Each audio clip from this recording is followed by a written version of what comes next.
Furniture দোকানে কোন সোফাটা আমার সামনের রুমে সুন্দর দেখাবে, কোন ডাইনিং টেবিলটা সুন্দর দেখাবে।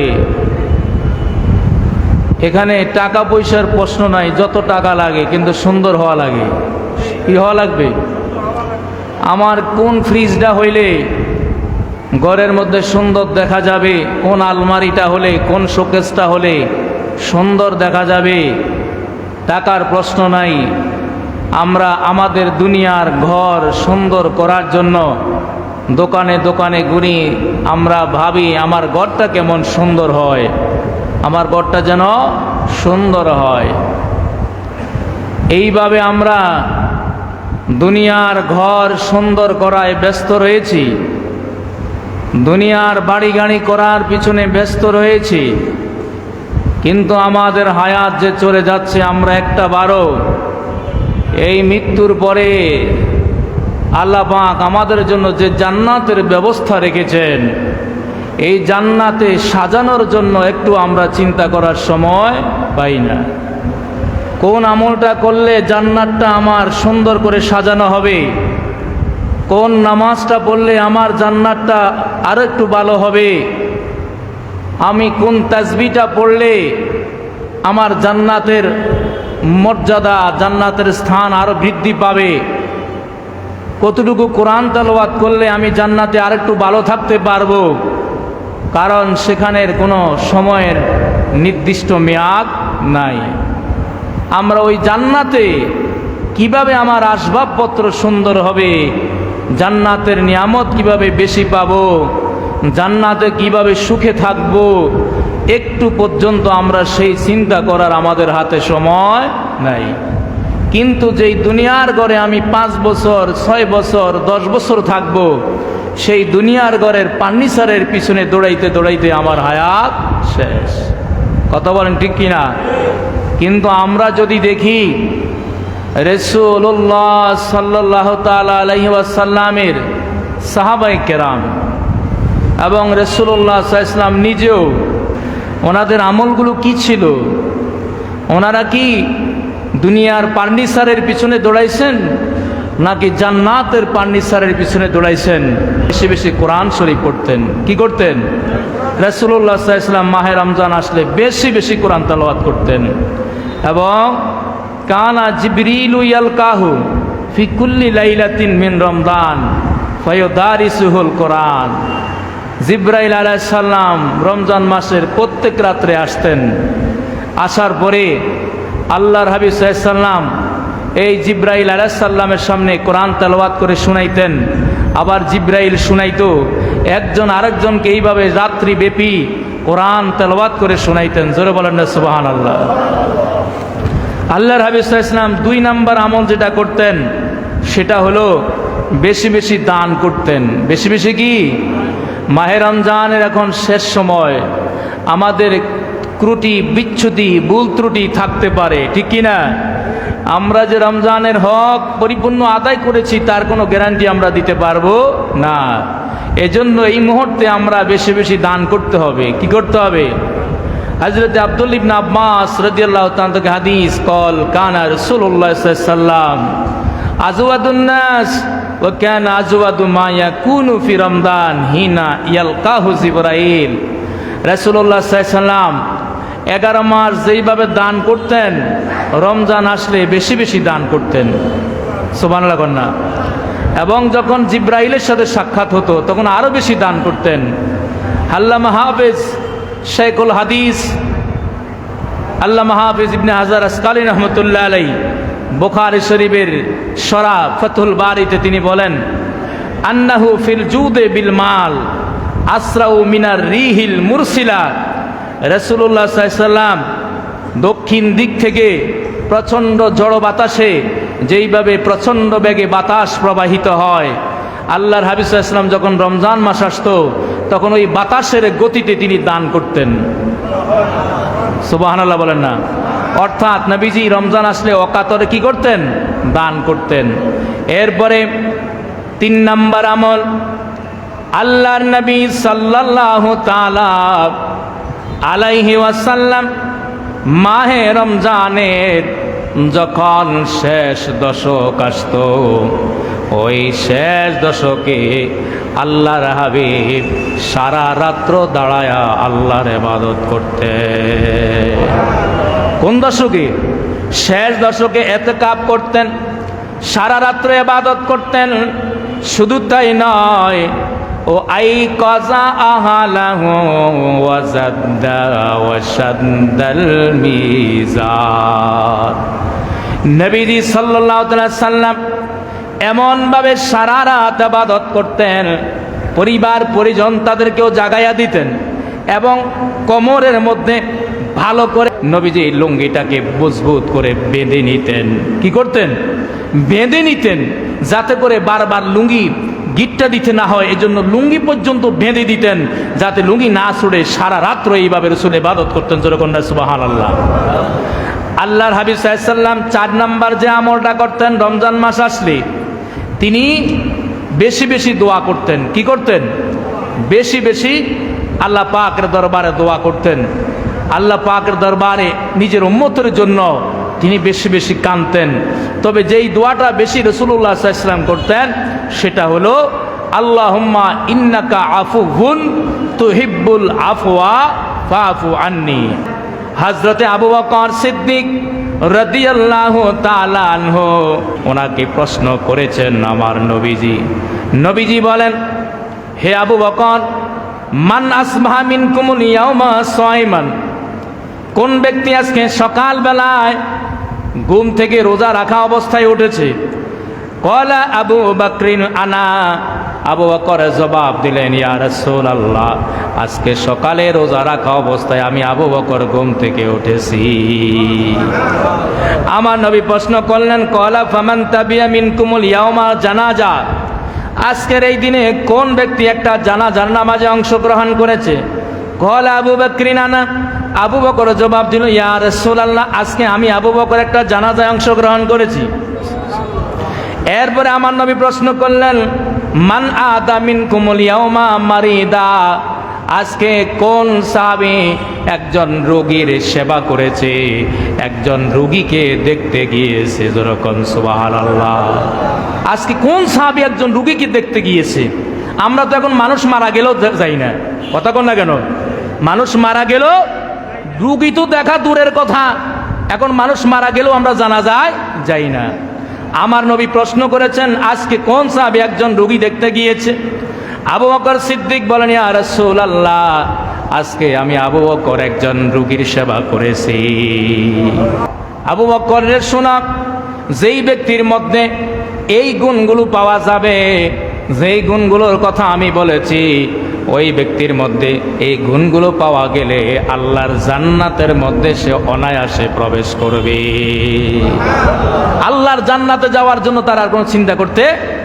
এই আবু বকর সিদ্দিক রাদিয়াল্লাহু তাআলা আনহু মাহে রমজান যখন আসতো, তিনি বেশি বেশি দান করতেন। কি করতেন? আবু বকরের রমজান মাসের সবচেয়ে বেশি আমল ছিল কি করা? দান করা। বেশি বেশি দান করতেন, কারণ দান করলে এই দানের দ্বারা আপনার গুনাহও মাফ হয়, দানের দ্বারা মুসিবতও দূর হয়। জোরে বলেন না সুবহানাল্লাহ। এরপরে আসেন হযরতে ওমর ফারুক আজম রাদিয়াল্লাহু তাআলা আনহু মাহে রমজান আসলে কোন আমলটা বেশি বেশি করতেন? হযরত ওমর রাদিয়াল্লাহু তাআলা আনহুর জীবনে 2টা আমল পাওয়া যায়। কয়টা? রমজান আসলে 2টা আমল বেশি করতেন। 1 নাম্বার হইল কিয়ামুল লাইল। কি 1 নাম্বার? কি কিয়ামুল লাইল অর্থ রাত্রি বেলায় ইবাদতের সময় কাটাইতেন। সুবহানাল্লাহ কন্যা।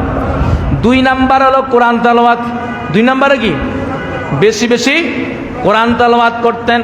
হযরত ওমর ফারুক আজম রাদিয়াল্লাহু তাআলা আনহু, আমরা যে 20 রাকাত তারাবির নামাজ পড়ি, এই 20 রাকাত তারাবির নামাজ জামাতের সহিত হযরত ওমর রাদিয়াল্লাহু তাআলা আনহুর নামানায় প্রথম শুরু হয়েছিল। ওমর রাদিয়াল্লাহু তাআলা আনহু তিনি মসজিদে গেলেন, যায় দেখলেন মানুষ আলাদা আলাদা নামাজ পড়ে। তখন ওমর রাদিয়াল্লাহু তাআলা বললেন, যদি মানুষগুলো একসাথে পড়তো কত সুন্দর দেখা যাইত। পরের দিন সমস্ত সাহাবায়ে কেরাম জামাতের সহিত একসাথে 20 রাকাত তারাবির নামাজ পড়েছেন। সুবহানাল্লাহ না? ওমর রাদিয়াল্লাহু তাআলা আনহু নিজেও কিয়ামুল লাইল করতেন, সাহাবায়ে কেরামকে কিয়ামুল লাইলের মধ্যে কি করতেন? উদ্বুদ্ধ করতেন। যেমন আল বিদায়া ওয়ান নিহায়া আল্লামা ইবনে কাসির বলেন, وكان عمر يحث الناس على قيام رمضان। হযরত ওমর রাদিয়াল্লাহু তাআলা নিজেও কিয়ামুল লাইল করতেন, সাহাবায়ে কেরামকেও কিয়ামুল লাইল করার ব্যাপারে উদ্বুদ্ধ করতেন। সুবহানাল্লাহ। তাইলে ওমর রাদিয়াল্লাহু তাআলার জীবনে আমরা দুইটা আমল পাই। কয়টা? একটা বেশি কোরআন তেলাওয়াত করা, আর হলো কিয়ামুল লাইল করা। এবার আসুন হযরত ওসমান রাদিয়াল্লাহু তাআলা আনহু কি করতেন? হযরত ওসমান রাদিয়াল্লাহু তাআলা আনহুর জীবনে আমরা 3টা আমল বেশি পাই। তন্মধ্য থেকে একটা হলো বেশি বেশি কোরআন তেলাওয়াত করা। বেশি বেশি কি? কোরআন শরীফ তেলাওয়াত করা। তিনি আন ওসমান আন্নাহু কানা ইয়াখতিমুল কোরআন ফি রাকাতিন ওয়াহিদাতিন ইউতিরু বিহা।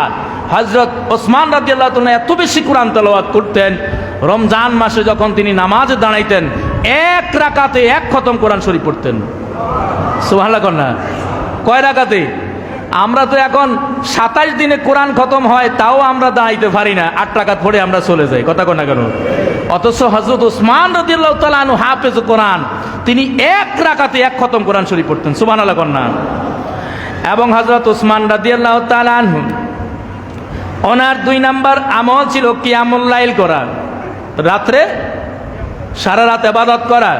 3 নাম্বার ওনার মধ্যে যে আমলটা ছিল, ইনি রমজানের বাহিরে তো দান করতেনই, রমজানের ভিতরেও তিনি প্রচুর দান করতেন। রমজান আসলে হযরত ওসমান রাদিয়াল্লাহু তাআলা আনহু, সুবহানাল্লাহ। এবং হযরত ওসমান রাদিয়াল্লাহু তাআলা আনহুর এই দানের ব্যাপারে অনেক ঘটনা রয়েছে।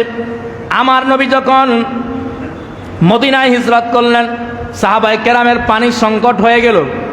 আমার নবী বললেন, মান হাফারা বীরি রোমা, যেই ব্যক্তি বীরি রোমা, একটা কুয়া আছে, এই বীরি রোমাটা যে খনন করে দিবে, এটা ক্রয় করে মুসলমানের পানির ব্যবস্থা করে দিবে, ফালাহুল জান্নাত, আল্লাহ পাকের একটা জান্নাতের মালিক সে হয়ে যাবে। তখন হযরত ওসমান রাদিয়াল্লাহু তাআলা এককভাবে সেই বীরি রোমা খনন করে দিয়েছেন। সুবহানাল্লাহ। এবং তাবুকের যুদ্ধে বিশাল মুসলমান সৈন্যবাহিনী, সেখানের মধ্যে হযরত ওসমান একাই অধিকাংশ সাহাবায়ে কেরামের খাওয়া দাওয়ার ব্যবস্থা করেছেন। সুবহানাল্লাহ। এবং মসজিদে নববী যখন সম্প্রসারণ হচ্ছিল, তখন ওসমান রাদিয়াল্লাহু তাআলা নিজের অর্থায়নে জায়গা কিনে মসজিদে নববীর জন্য দিয়েছেন। সুবহানাল্লাহ। এইভাবে তিনি আল্লাহ রাস্তায় অকাতরে দান করেছেন। তিনি যেমন ধনে ধনী ছিলেন, মনেও কি ছিলেন? আমরা তো 100 টাকা দিয়া 3000 টাকার স্লোগান দেই। কথা কয় টাকা? হুজুর 4 বার দোয়া করেন, আমি 100 টাকা দিছি হুজুর, একবার দোয়া করবেন, যে সুম দিছি এসুম দিবেন, আবার নামাজের পরে আবার দোয়া করবেন, আবার মনে চাইলে আবার করবেন, এবার খালি দোয়া করতে থাকবেন। কথা কোন ঠিক কি না? কিন্তু সাহাবায়ে কেরাম যে দান করত, কখনো তারা দোয়ার ভিখারি ছিল না, তারা আল্লাহর সন্তুষ্টির উদ্দেশ্যে দান করতেন। সুবহানাল্লাহ না? এরা অকাতরে দান করতেন, তারা যে গরিব হয়ে যাবে এই চিন্তা তাদের মাথার মধ্যে ছিল না। তারপর হযরত আলী রাদিয়াল্লাহু তাআলা আনহু তিনি কি করতেন? মাহে রমজান আসলে তার আমলের মধ্যে একটা আমল ছিল কিয়ামুল লাইল, রাত্রের ইবাদত। রাত্রে বেশি বেশি ইবাদত করতেন। জোরে কোন সুবহানাল্লাহ। 2 নাম্বার আম ছিল বেশি বেশি কোরআন তেলাওয়াত করতেন। কি করতেন? বেশি বেশি কোরআন তেলাওয়াত করতেন। 3 নাম্বার আমল ছিল বেশি বেশি দান করতেন। বেশি বেশি কি? দান করতেন। তাইলে আমরা এই খোলাফায়ে রাশিদিনের 4 জনের আমল আর আমার রাসূলের আমলের মধ্যে পেলাম যে ওনারা মাহে রমজান আসলে কি করতেন? কোন আমলটা বেশি? 1 নাম্বার হলো দান করা। 1 নাম্বারে কি? এই কথা কি আপনাদের কি অসুবিধা হয় নাকি? 1 নাম্বার কি করতেন? 2 নাম্বারে কোরআন তেলাওয়াত, 3 নাম্বারে কিয়ামুল লাইল বা রাত্রের ইবাদত। তাইলে আমাদের হাতে কি এখনো সময় আছে? আছে। কয়দিন আছে? আজকে যদি 23শে রমজান হয়, আমাদের হাতে আরো কয়টা দিন সময় আছে? 7টা দিন সময় আছে। এখন আমাদের সময় হলো আমাদের হাল খাতা মিলানো, হিসেব মিলানো। মাহে রমজান কেন এসেছে, আমরা কি করেছি? কথা বলে না কেন? মাহে রমজান কেন দেওয়া হয়েছে, আর আমরা এই যে 23শে রমজান চলে যাচ্ছে, আমরা কি করেছি কথা বলে না কেন? তো আমরা যদি ভুল ত্রুটি করে থাকি, এখন এই যে সামনে যে সময়টা, এটাকে আমলের মধ্যে ডাবল আমল করতে হবে। ডাবল আমল করার মাধ্যমে আমাদের ওই ভুল ত্রুটিগুলো মিটাইয়া আমরা যেন আল্লাহর জান্নাতি হতে পারে। আল্লাহ তৌফিক দান করেন, আমিন। তাহলে 1 নাম্বার বেশি আমল কোন ছিল? দান করা। কি ছিল? আমরা কি দান করি? আমরা এই বিষয়টা অত্যন্ত কৃপণতা অবলম্বন করি। আল্লাহ রাব্বুল আলামিন বলছেন, মাসালুল লাযিনা ইউনফিকুনা আমওয়ালাহুম ফি সাবিলিল্লাহি কামাসালি হাব্বাতিন আনবাতাস সাবআ সানাবিলা ফি কুল্লি সুনবুলাতিন মিয়াতু হাব্বা আল্লাহু ইউদাইফু লিমান ইয়াশা। জোরে কোন না সুবহানাল্লাহ। আমাদের দেশে বাংলাদেশে সুদের ব্যবসা নাই, আছে নাকি? কথা কয় না? আচ্ছা, মনে করেন আমরা সুদ সম্পর্কে কোনো ধারণা আছে নাকি? 100 টাকা দিলে কত টাকা মাস শেষে? এই যে একজনে জানে, আর কেউ জানে না এই এলাকার। 100 টাকায় সুদে লাগাইলে মাস শেষে কত টাকা পাওয়া যায়? 100 টাকায় 10 টাকা। শুনেন নাই কখনো? আল্লাহ কবুল করুন, আমিন। মাশাআল্লাহ, এই যে একজন লোক পাইলাম জীবনে শুনেও নাই। আচ্ছা যাক, 100 টাকায় মাসে কত? 10 টাকা। আচ্ছা, মাঝে মাঝে যদি আবার এরকম কোনো লোকের কাছে পড়ে, তাহলে চালান সহকার কি যায়নি? আচ্ছা, তাহলে এই যে আপনি 1 মাস 100 টাকা খাটাইলেন, মাস শেষে পাইবেন কত? 10 টাকা। আর আমার আল্লাহ কি বলেন দেখেন, যেই ব্যক্তি আমার রাস্তায়, মাসালুল লাযিনা ইউনফিকুনা আমওয়ালাহুম ফি সাবিলিল্লাহি কামাসালি হাব্বাতিন আনবাতাস সাবআ সানাবিলা ফি কুল্লি সুনবুলাতিন মিয়াতু হাব্বা আল্লাহু ইউদাইফু লিমান ইয়াশা। জোরে কোন না সুবহানাল্লাহ। আল্লাহ বলছেন, তোমরা যদি আমার রাস্তায় দাও 1 টাকা, কয় টাকা? একটা ধান দিলেন, আল্লাহ বলেন এটাই দানটা থেকে আমি 60টা ধানে পরিণত করি। কয়টা? আবার এই 60টার প্রতিটা থেকে 100টা করে বীজ তৈরি করি। কয়টা? তাহলে 7 100 কত? 700। আল্লাহ বলেন তুমি যদি আমার রাস্তায় দাও 1 টাকা, আমি তোমাকে দিব 700 টাকা। বাড়ি যেয়ে সুবহানাল্লাহ কইেন। 1 টাকা আল্লাহর রাস্তায় দিলে আল্লাহ ওয়াদা করেছেন আমি দিব কত? 700 টাকা। এরপরে আল্লাহ এখানে ক্ষান্ত হন নাই। আল্লাহ বলেন শুনো, তোমাকে যে আমি 700 টাকার ওয়াদা করেছি, এটা তো দিবই, এছাড়াও তুমি যদি তার চেয়েও আর কোনো মুসিবতের মধ্যে পড়ো, আমি আল্লাহ তো জানি তুমি কখন কি মুসিবতে পড়তে পারো, ঠিক কি না? তখন আমি এই 700 টাকাটা দেই না, কারণ দিলে তো শেষ, এটা স্টপ করে রাখি। ওই মুহূর্তে তোমার যদি এই 700 নয় 7000 7 লক্ষ 7 কোটি নেকির দরকার হয়, আমি ওই সময় তোমার এই 1 টাকা দানের কারণে ওই 7 কোটি টাকা দিয়ে তোমাকে ওই মুসিবত থেকে আমি উদ্ধার করে নিয়ে যাবো। সুবহানাল্লাহ। কথাকার? তাইলে সুদে লাভ বেশি না আল্লাহর রাস্তায় দান করলে লাভ বেশি?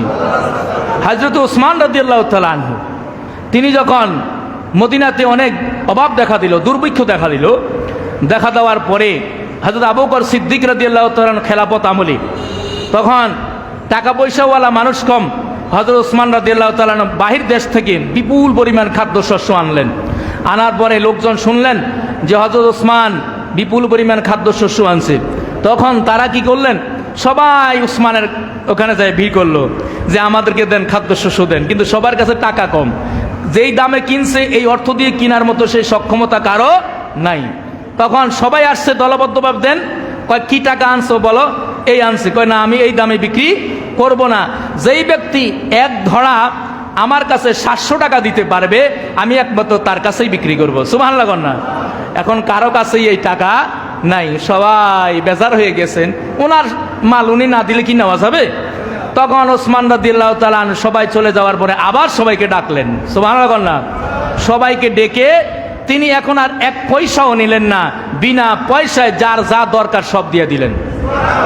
আবার বাড়ি যেয়ে সুবহানাল্লাহ কইেন। বিনা পয়সায় দিছে। কি পয়সায়? কোনো দোকানদার কি দিবে নাকি বিনা পয়সায়?